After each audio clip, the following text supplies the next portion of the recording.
What's up, everybody? We're gonna run out to the tiny house site right now. I just got a call from the excavating company and they said that they are all done with the dig out on the big house as well as backfilling all the areas for the utilities. So I'm gonna go check it out to see if we can get our electrician as well as the plumber and everybody else out there to keep pushing this thing forward. All right, we are out here where we have this tiny house and the big house. It looks like they went ahead and got everything all backfilled where they dug out for the utilities. We do have to leave this part of the ditch open right here because that is where the electrical is going to tap into. We'll come over here and connect into these mains right here. From there, all the electric panels and everything will come up and get set on the backside of a little pole building that we're going to be building right here on this slab. They have conduit staked all the way down to where there's going to be an RV pad down here. To go ahead for the inspection, we had them stab some conduit down into here so that the inspectors can come out and just check the depth of all the conduit that's run because we have to meet certain regulations for that. Then they left everything just right here in the ditch for this tiny house, and so from there we'll have the electricians pull and put a panel on the backside right there,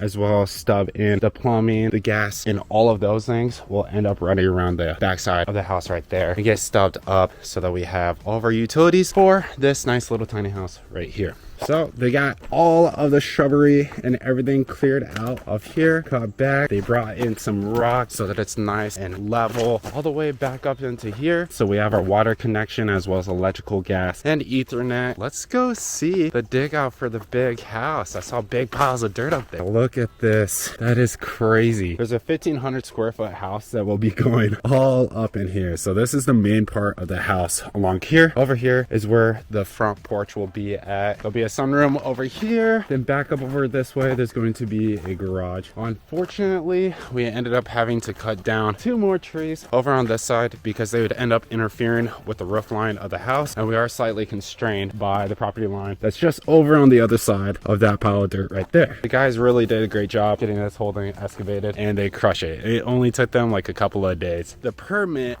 just came through to be able to start building on this place, so now we can go ahead and get the concrete work done for it and start submitting to have it framed out and start building the big house. So that'll be fun.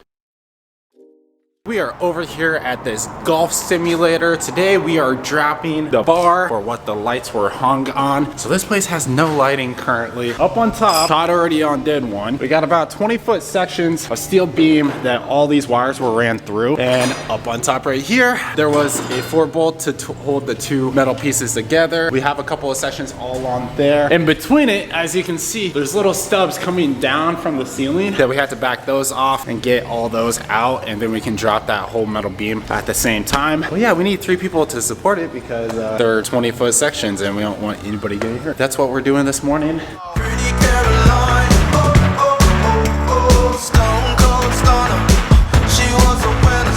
All right, we got one of these things down, so we have a proven concept of how we can do it. We end up leaving these 2 stubs. We loosened those. There was a bolt ran up into there. We just had to undo the splits, but it should be easy enough. You could probably do it with 2 people, but for safety reasons, we're gonna definitely need 3.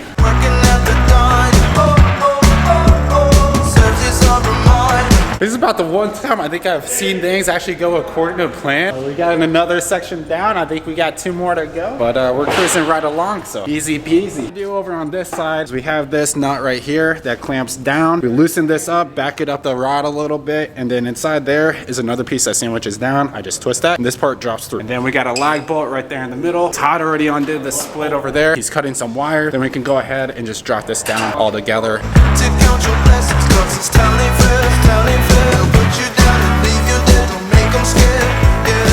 Well, unfortunately, I might have jinxed ourselves here because this thing had been going pretty easy, and of course we get down to this last one here and that's where it gets tough. It's easy enough. It's a shorter section. We got 1 stub right there, but the issue comes to right here. There's no bolt or anything holding it in, and I was looking through, there's a little crack right here. This thing is set up into the wall, so we're gonna have to come through, cut in right about here, drop this section all along here, and then see how it's mounted into that wall and kind of figure out a game plan from there.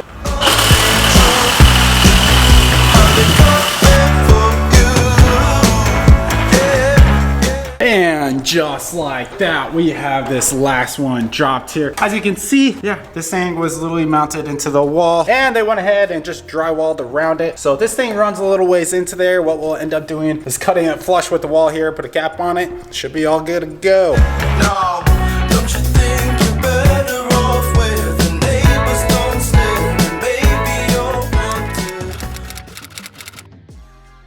see, we got all of our floor in. Some of it is covered with some masking paper for the time being to avoid any paint being tracked or spilled or splattered onto the floor. Trim, for the most part, is put up. We have an entryway door that still needs to be replaced, and also the garage door over there. We have the door casing, all the trim is all installed. We have gone through and painted it a second time and then looked it back over and did touch-ups for any shadowing or fading in our paint. When we get done with all this, we're going to go ahead and start doing some shower wetty system install and stuff, and I'll show you guys how to do that. You do have to be certified and take a course to install this to be able to warranty the product itself. This is our wetty system. This is a backing for tile install. So we have plenty of this stuff to go around. We have all of our cabinets and stuff installed. You guys have already seen that. We had a template guy come by from our granite and floors place. Starting out in this bedroom, I'm gonna end up moving all of this stuff out of here so I can just go through and paint it. So this is our bedroom now. Got the drops out of the way. Got all the wetting system out of the way. We're gonna work around this door. So I'll just be moving that to the side after I paint. Got a lot of little chunks of debris and dust and dirt stuff in here. So I'm gonna go ahead and sweep all that stuff up, clean my windowsill off, and then we'll be able to paint in here.